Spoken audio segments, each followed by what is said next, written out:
What's up, Blues fans? Alex Ferrario with you. Game day, as it is game number 6 tonight. Blues facing elimination. I know we usually do a Ferrario 5 going after a game, but let's look at 3 things to pay close attention to in tonight's game. 3 things that I am focused in on in tonight's matchup against Vancouver for the Blues to stave off elimination. Let's start with the first one, goaltending. Look, it's going to be argued between now and the end of the game if it was Allen or Binnington, Allen or Binnington. We don't know who's going to be in between the pipes until we get to the warm-up skates in Edmonton later on tonight. But I'll say this.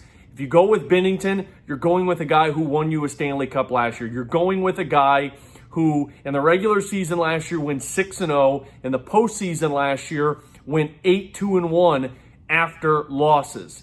Different this year, considering when you look at some of those numbers after losses, but still a guy who knows how to win clutch games for you. Jake Allen did the job of helping the Blues out in a couple of games to get Binnington's head right, but Binnington is a competitive guy. He wants that net. He is your guy. You go with your guy. If you go with Jake Allen, you're going with somebody who really didn't play a horrible game in game number 5.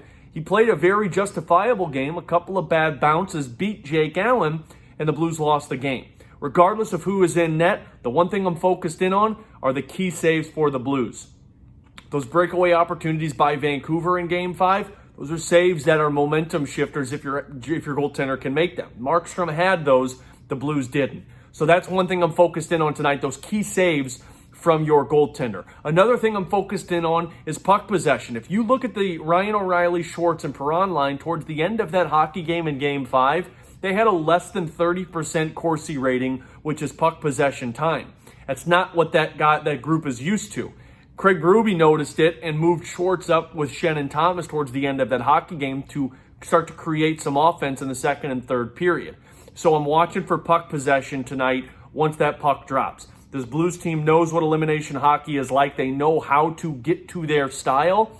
But to do that, you have to swallow up the puck and make sure that Vancouver doesn't have any chances with it. So for the Blues, it's getting on that high horse as soon as the puck drops. It's forechecking, and it's making sure that you own that puck moving forward.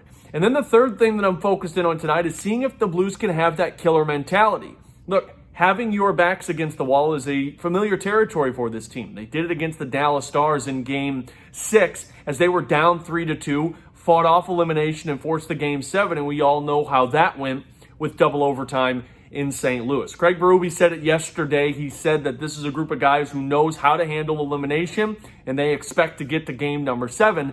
That's confidence from the head coach. I want to see the confidence from the Blues. I want to see the heavy style. I want to see the forecheck. I want to see that hitting. I want to see that aggressive style that made Vancouver apprehensive to touch the puck after Game 3 and Game 4.